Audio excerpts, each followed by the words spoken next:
सुनकर अरबाज ने उसे कुछ पलों के लिए देखा और उसके बाद मुस्कुराते हुए बोला, बिल्कुल, मैंने ऐसा ही कहा था और मैं तुम्हें उनसे मिलवाना भी चाहता था, लेकिन बात कुछ ऐसी है कि उन्हें किसी जरूरी काम से आउट ऑफ कंट्री जाना पड़ा। अब इतनी जल्दी इतने अच्छे अमाउंट पर कंपनी खरीदने के लिए मुझे और किसी का ऑफर नहीं आया था सिवाय उनके। वैसे उन्होंने ये जरूर कहा है कि वो फोन पर तुमसे कंपनी की प्राइस डिस्कस करने के लिए राजी है। अरबाज के मुंह से ये बात सुनते ही देवेन उसके बारे में कुछ सोचने लगा। शायद अरबाज टाइगर से घबरा गया था, इसीलिए वो ये चाहता था कि उसका प्लान फेल ना हो जाए। लेकिन कहीं ना कहीं देवेन को ये बात सही भी लग रही थी। बिना बायर को जाने उसे कंपनी बेचने में देवेन का ही फायदा था। कल को अगर टाइगर को पता चलेगा कि देवेन की कंपनी किसी और आदमी ने खरीदी है, तो टाइगर देवेन को छोड़कर उस बायर को धरेगा और उससे कहेगा कि वो देवेन को पकड़कर उसके सामने लाए। लेकिन जब बायर देवेन से मिलेगा ही नहीं, तो वो उसे सामने कहां से ला पाएगा। एक तरह से देवेन को इसमें अपना ही फायदा नजर आ रहा था। ऐसे में उसने गहरी सांस ली और बोला, मुझे लगता है ये ठीक है, मैं उनसे पैसों के बारे में बात करना चाहता हूँ। अरबाज ने हाँ में सिर हिलाया। फिर उसने अपनी जेब से फोन निकाला और सीधा अभिनव यानी टाइगर का नंबर मिला दिया।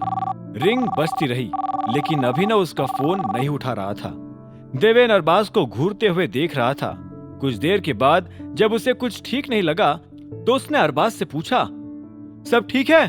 अरबाज ने घबराते हुए हाँ में सिर हिलाया और बोला, हाँ, मैं एक बार और ट्राई करता हूँ। और उसने दोबारा अभिनव को फोन मिला दिया। अभिनव ने इधर फोन तो उठा लिया, लेकिन वो कुछ बोला नहीं।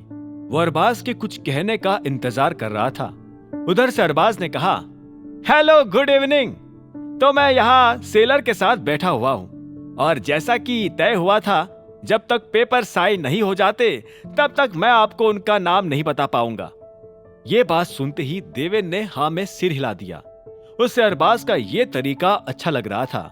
जो भी बायर होगा, उसे साइन करने से पहले ये पता ही नहीं चलेगा कि वो डीके कॉर्पोरेशन को खरीद रहा है और देवेन को भी उसका पैसा लौटाना नहीं पड़ेगा, क्योंकि वो तो पैसों के साथ देश छोड़कर हमेशा के लिए भाग रहा था। लेकिन जाने से पहले एक फांस थी जो उसके पैर में फंसी हुई थी। वो जाने से पहले अभिनव को सबक सिखाना चाहता था।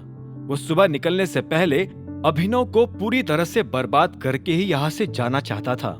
जब देवेन ये सब सोच रहा था, तभी उधर से आवाज आई, अंडरस्टूड। वो आवाज काफी भारी थी। इधर से अरबाज ने कहा, तो मैं फोन अब सेलर को दे रहा हूं। और इतना कहकर अरबाज ने फोन टेबल पर रख दिया।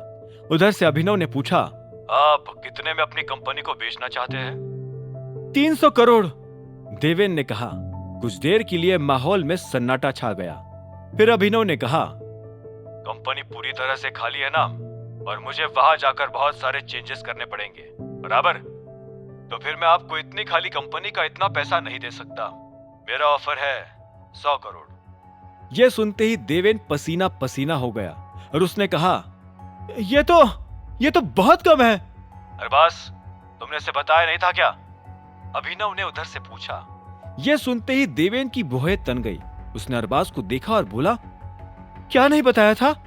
अरबाज खुद अभिनव की बात सुनकर पसीना पसीना हो गया था। उसे खुद समझ नहीं आ रहा था कि अभिनव किस बारे में बात कर रहा है।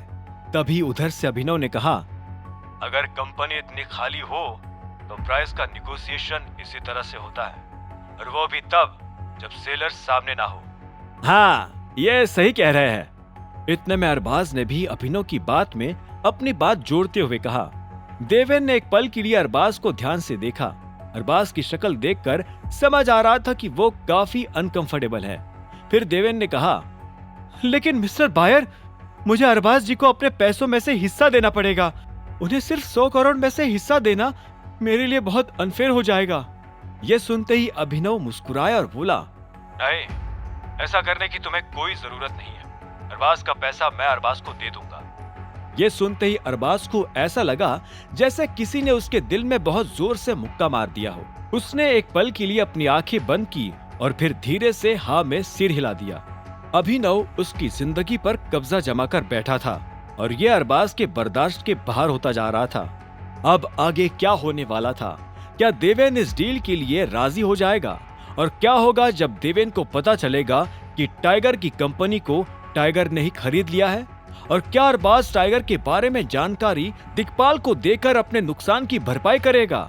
इन सभी सवालों के जवाब जानने के लिए सुनते रहिए आगे की कहानी जानने के लिए देखें अगला एपिसोड सिर्फ पॉकेट एफएम के यूट्यूब चैनल पर, और द रिटर्न ऑफ टाइगर के सारे एपिसोड्स को सुनने के लिए डिस्क्रिप्शन में दी लिंक से डाउनलोड करें पॉकेट एफएम ऐप।